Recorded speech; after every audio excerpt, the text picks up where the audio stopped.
For our first anniversary, my parents booked a romantic venue. But it wasn't for us. My sister demanded to re-celebrate her 5th anniversary, and they handed her the entire event. I walked out mid-party and never returned. 2 years on, she couldn't stand my success without them, and her envious outburst tore our family apart. You know that gut punch feeling, when someone you love betrays you so completely, it changes everything? I thought I knew what family meant, but then my own flesh and blood decided to hijack my first wedding anniversary, turning it into a bizarre, public spectacle for my sister. That night, standing under fairy lights meant for us, I realized I wasn't just being taken for granted anymore. I was being erased. And something inside me, quiet and clean, just snapped. My name's Scott. I'm 31, the middle child, and for as long as I can remember, I've been the family's designated fixer. If something broke, I was there with a toolbox and a calm voice. If someone cried, I'd hand them water and say, "We'll figure it out." My life smells like chlorine and sunscreen. I coach swimming at our community pool, and I still find glitter from swim meet crafts stuck in my car's cup holder. I'm married to Julia, a pediatric nurse with a spine of steel hidden under a soft sweater and pockets full of trail mix. We rent a small apartment with a view of a grocery store loading dock and one stubborn window that only opens if you swear at it first. In my family, I was the steady one. Translation: I was the guy bailing water while everyone else drilled new holes in the boat. My older sister, Molly, she was the star. Always. A drama kid who morphed into a lifestyle entrepreneur. She could sell a room on a mood and then make you apologize for not clapping loud enough. My younger brother, Nate, he worked out of state, visiting twice a year with a duffel bag and a gift card for mom. He was Switzerland. My parents, Lynn and Robert, they orbited Mallory's opinions like planets around a big, bright sun. If she said it was day, it was day. If she said it was night, Dad would dim the lights. Our first wedding anniversary fell on a Saturday. I had morning clinic, and Julia, after a brutal 12-hour shift, still showed up to watch my kids nail their flip turns. Around noon, Mom texted, "Don't make plans tonight. Surprise for your first anniversary. Dress nice." I sent a heart emoji. Julia squeezed my arm, a small, genuine smile on her face. "That's sweet," she said. For once, it felt like they were finally seeing me, not just the wallet attached to me. We arrived at the romantic bistro at 6 p.m. Fairy lights twinkled. A quartet was warming up in the corner. Candlelight danced off glass. And then I saw it. A wooden easel at the entrance with white calligraphy. M+G, celebrating 5 magical years again. They even drew a little gold heart over the again, like a wink. My stomach dropped. M and G. Mom appeared from the patio, all bracelets and bright lipstick. "Over here," she sang, like nothing was amiss. "You look handsome, honey." Julia's hand slid into mine, her grip instantly steadying. "I thought this was for us," she murmured, confusion clouding her eyes. "Surprise," Mom chirped, utterly oblivious or uncaring.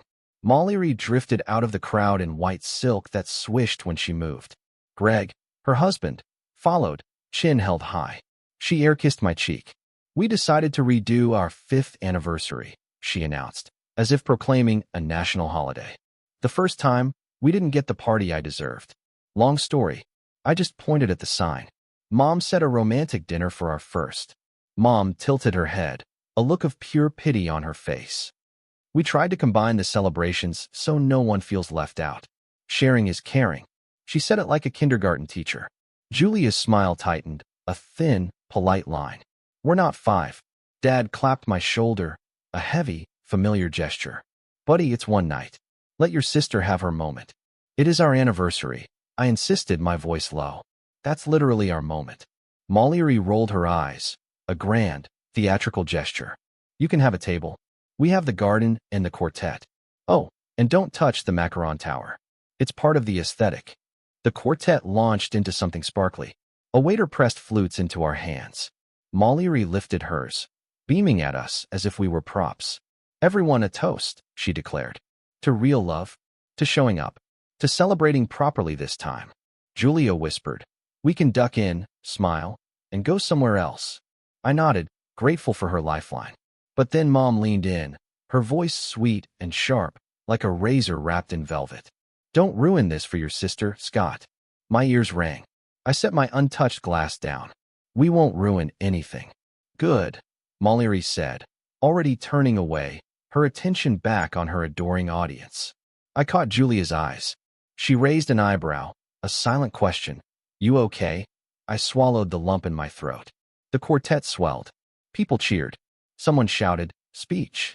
Greg puffed up like a bullfrog. And under all the lights and laughter, I felt the old script tightening around my neck. Asterisk, give in. Smooth it over. Pick up the bill. Pretend it's fine. Asterisk, I looked at that sign again. M plus G, 5 magical years again. The little gold heart drawn over it. And something inside me snapped. Quiet and clean. We stayed 15 minutes. We posed for one photo. Then I took Julia's hand, set my champagne flute back on a passing tray, still untouched, and we walked out through the fairy lights. No scene, no speech, just leaving. 2 blocks away, we split a milkshake at a diner, our wedding rings clinking on the Formica counter. Julia smirked. Well, that was educational. Yeah, I said, my breath finally coming back, a hollow ache in my chest. Class dismissed. I didn't know it then, but that was the first real lap in a race I should have started years ago. 2 years later, my sister's jealousy would crash into the life I'd built without them, loud enough to shake the whole family. But in that small, bright diner, with a cherry on a mountain of whipped cream, all I knew was this. I'd walked away from the party, and the world didn't end. It actually felt like air. It didn't start at the bistro. That night was just the headline. The story was older, written in 1,000 tiny lines. Can you grab this? Just this once. You're better with money. You're the responsible one. Growing up, money was an open secret and a closed mouth. We were fine until we weren't. And when we weren't, I was told to be grateful anyway. Dad worked construction. When it rained, he'd stare at the forecast like it had personally wronged him. Mom ran a home bakery, always on the edge of a perfect crumble. She taught me how to frost cupcakes and how to smile during a panic. Presentation, she'd say, no one needs to see the crack if you place the raspberry just right. Mallory was the crack with a raspberry placed carefully on top. She was lovable and exhausting. The kind of kid who'd break your favorite lamp and then make you thank her for the show. If she needed poster board at midnight, Dad drove. If she needed a check for choir fees, Mom wrote it, calling it an investment. If I needed cleats, we checked the clearance bin. When I turned 16, I got a job lifeguarding. First paycheck in my hand. Dad hugged me. Proud of you, son. Then he asked if I could spot the electric bill. Just this once. I did. Then the water. Then we were short on the car insurance. They're being ridiculous, I'd tell myself. I told myself I was being a team player. I liked being depended on. It made me feel useful. And usefulness, for a long time, felt a lot like love. College was the same song, different verse. I stayed local and commuted. Mallory went out of state with a glittery send-off party that still shows up in old Facebook memories. Textbooks are insane, she'd text, sending a screenshot. You wouldn't get it. Your program is like swim stuff. I wired money. The gratitude lasted 1 emoji long. When she got engaged to Greg, a man who wore cologne like it was a hobby, I built their wedding arch out of reclaimed cedar. Mallory cried when she saw it. You're the best baby brother, she cooed. You just get me. After the ceremony, Mom handed me a spreadsheet labeled Wedding Overflow and pointed at a line item called Honeymoon Upgrade. We're so close, she whispered. It would be such a kindness. I handed over an envelope with resort credit. Dad slid it dramatically across to Mallory so she could open it on camera. She squealed and kissed my cheek. Greg winked and said, return on investment, bro. I laughed like it was a joke. It always felt like a joke to them. Julia and I met at the pool. She brought juice boxes for her little cousin's lesson. I told her she couldn't sit on the lifeguard chair. She told me to mind my own business, then handed me a granola bar because I looked faint. She liked how I talked to the kids. I liked that she didn't flinch at the chaos. We started with coffee, then dinners, then weekends. She asked about my family. I said, we're close, and realized, with a jolt, that I had swapped the word close for entangled. When we got engaged, Mallory's reaction was, finally. Thought she'd wake up and bolt. Everyone laughed too loud. My parents promised to handle the rehearsal dinner, then conveniently forgot to book the place, blaming staffing shortages. Julia just ordered pizza, lit tea candles, and made the night feel intentional. She has a way of turning my oxygen back on. After our wedding, the asks got louder because now they had a new reason. You two have dual income, Mom said, like we'd won a raffle. Your schedules are flexible, Dad added. As if flexibility printed money. Mallory called our apartment cute, which is what she says when she wants you to feel like a doll. Then she texted, Greg's business got squeezed by some shady vendor. We just need $5,000 to float. Family rate, no interest. When I hesitated, the chorus started. You're good with money, Scott. You have side gigs. We do it for you. Which we both knew wasn't true. I kept floating them. I told myself I was choosing love. What I was actually choosing was relief. The quiet that comes right after you give in. The family group chat was its own ecosystem. Photos of Mallory's candle brand, the one that always had a soft launch and never shipped on time.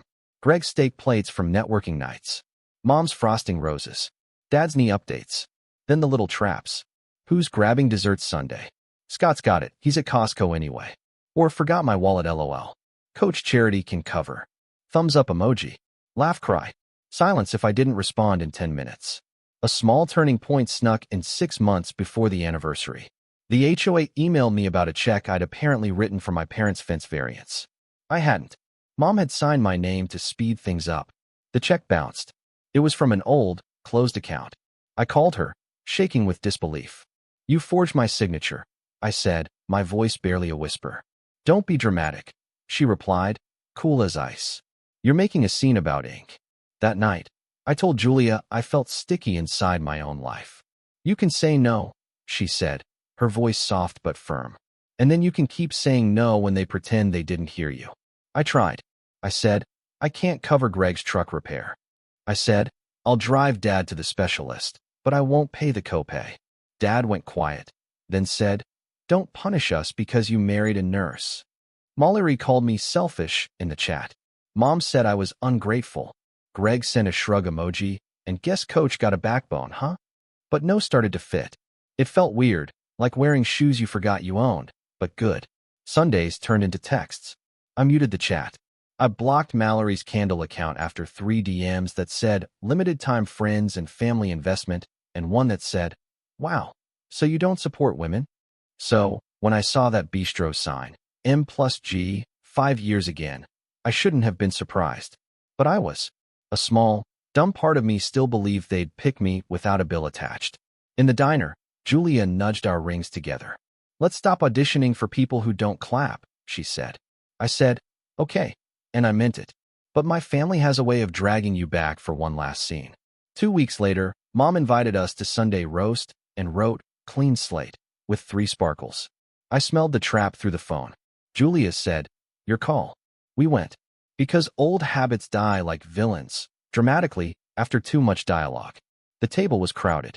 My Aunt Carol, Uncle Steve, Cousin Ellie, 2 neighbors who just happened to drop by. Dad carved the meat like he was headlining. Mallory wore white again, because apparently every day is a bridal reboot for her. Greg poured wine like he was paid by the ounce. My chair had a printed place card that said Scott, our rock, with a little clip art anchor. Then Mom opened a folder. I knew before I even saw the columns. We're doing a family plan, she said brightly. Pooling resources, proportional contributions. No one suffers alone. She turned the folder toward me. There was their mortgage, overdue utilities, Dad's knee surgery estimate, a credit card consolidation plan, Mallory's inventory investment, and a line called Bridge for Greg. There was a column with my name at the top, and numbers circled like targets. I looked at Julia. She looked at me. I looked at the folder. I said no. Mallory made a noise like a laugh caught in a cough. You didn't even read it. I don't need to, I said. My answer is no. Dad set the carving knife down, slowly, deliberately. Watch your tone in my house. I've learned that when people say tone, they often mean boundary. Julia touched my elbow. It wasn't a warning. It was permission. I took my phone out and slid it onto the table, screen up. I had a folder I'd started after the HOA mess. Screenshots of transfers, text messages. 12 years of just this once stacked like bricks. I also brought printed bank statements, because I knew someone would call the screenshots out of context. This is what I've covered, I said, my voice quiet, surprisingly steady. Electric, water, copays, Parking tickets, eh? Motel after Greg forgot his wallet on a road trip. The surprise bathroom redo. Mallory's emergency label print run. The cost of Aunt Carol's birthday brunch when the check mysteriously never came back to me. 3 of Dad's urgent care visits. A tire. Another tire. A tow. And the overdraft fees on the joint account Mom added me to without asking, and then called it a gift. Cousin Ellie's eyes got wide. Aunt Carol cleared her throat. The neighbors looked like they wanted to disappear into the corn casserole. Mom crossed her arms. Family doesn't itemize, she said, like it was a Bible verse. Family doesn't forge signatures, I shot back. Greg leaned back in his chair, a smirk playing on his lips. You think you're a saint because you teach kids to float? News flash. Nobody owes you a trophy, coach. Mallory smirked beside him. He's making us look bad on purpose. I felt something inside me line up. Not anger. Alignment. Like I was finally swimming in my own lane. I'm done, I said. Calm. Even. Scary, probably, because Dad's face flushed a deep red. No more money. No more cosigns. No more pretending. I love you, but I am not your bank.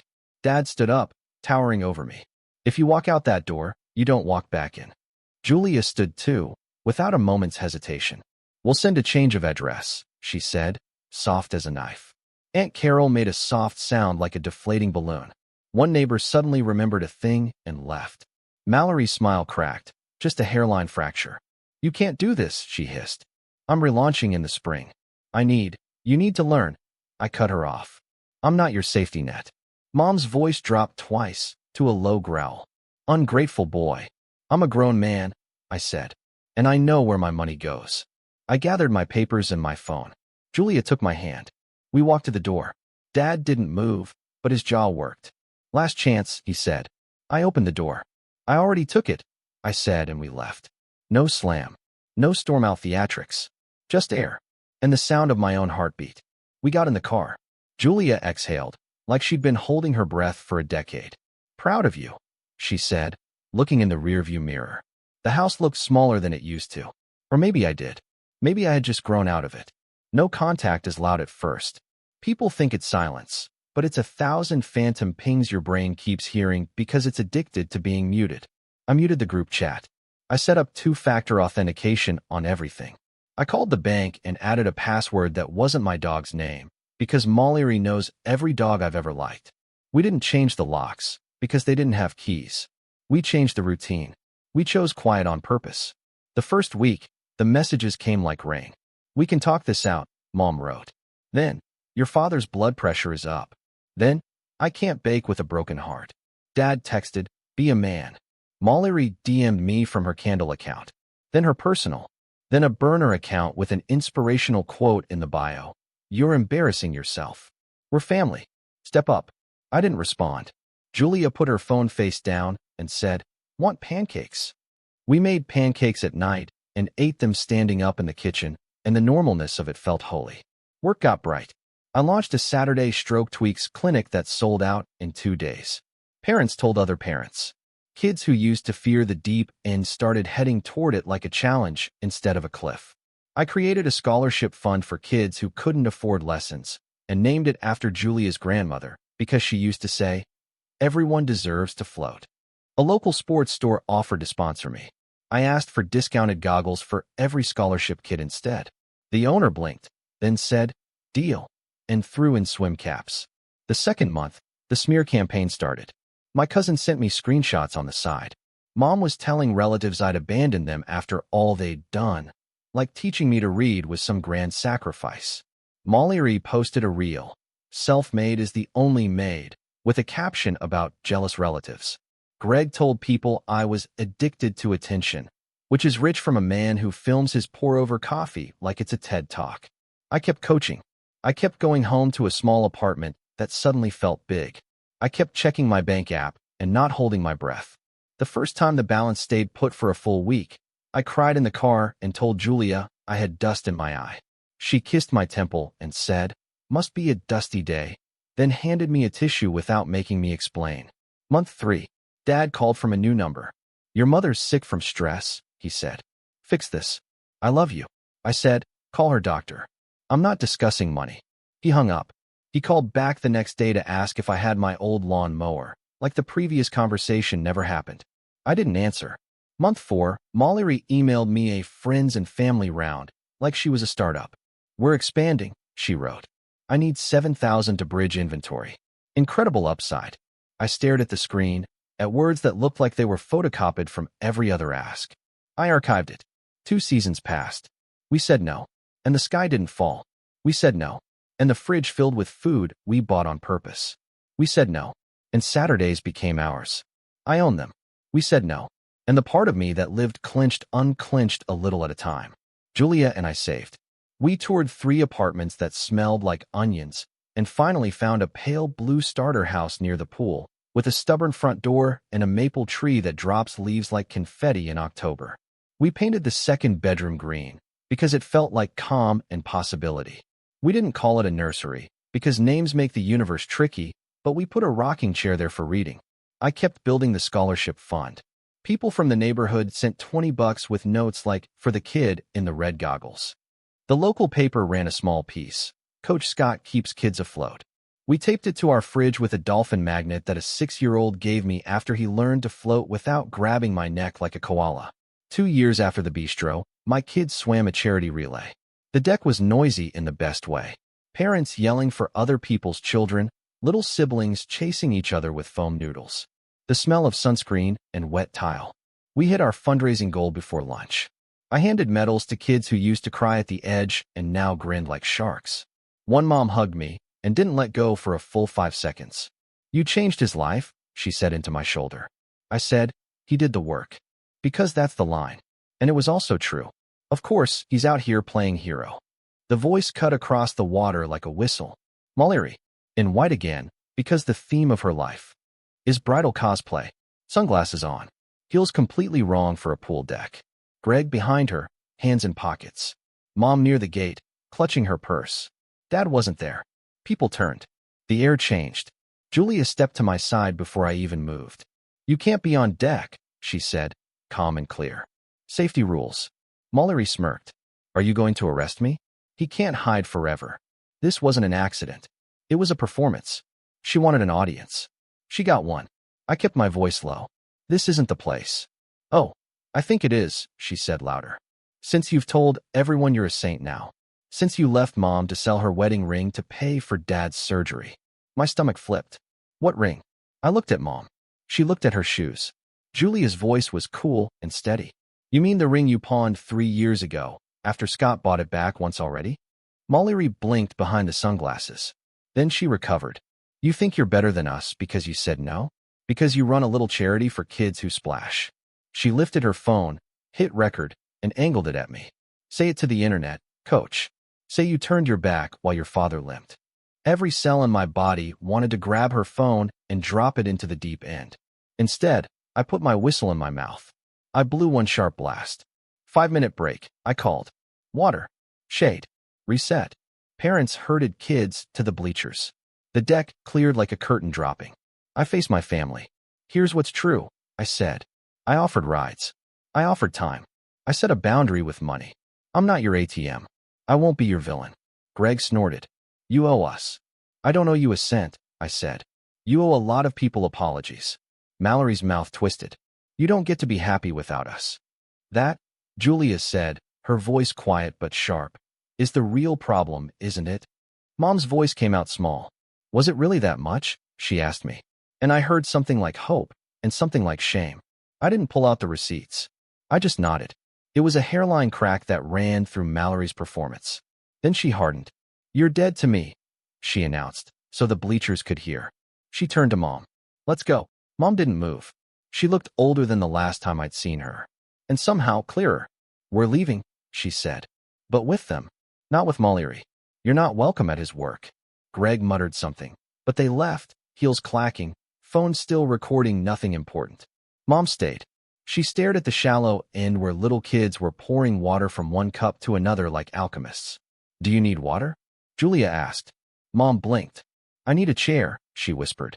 We sat her in the shade. I brought her a cup. She held it with both hands and didn't drink. Your father should have told me no, she said, like she was reading a line she'd never seen before. I should have told her no. You can start now, I said. She nodded without looking at me. They look happy, she said, glancing at the kids. They are, I said. She looked at me. You look happy. I am. She swallowed. Good. Word traveled faster than water. Half the family called me a traitor. The other half started texting in lowercase at night. I think I get it now. Aunt Carol sent a recipe and a message. Sorry I stayed quiet. Nate wrote, proud of you, man, from an airport lounge with a picture of a dog. Dad texted a photo of his knee brace with the caption, RoboCop. I sent back a thumbs up and a link to a physical therapy video.